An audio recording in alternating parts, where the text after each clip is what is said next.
I'd like to put something else to you, something that the GB News viewers talk about a lot, and that is using more of our armed forces in the Channel.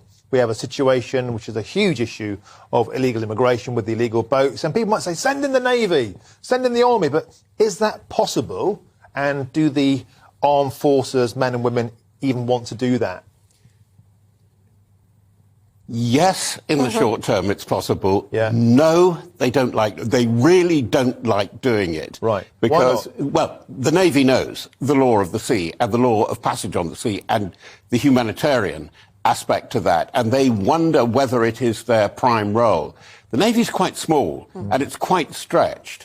And I think it points to a thing that, we have discussed a lot on GB News, is that really this question of managing migrants, illegal migrants, whether on the sea in trucks in goodness knows what, it really needs a holistic approach. And you probably need, I know that they've looked at it, but haven't come up with a satisfactory answer yet. You need a dedicated force for this. I really do think that. And of course, where the Home Secretary is absolutely right, it needs maximum cooperation with not only the French authorities and their forces, but also the Belgians, the Dutch, and so on.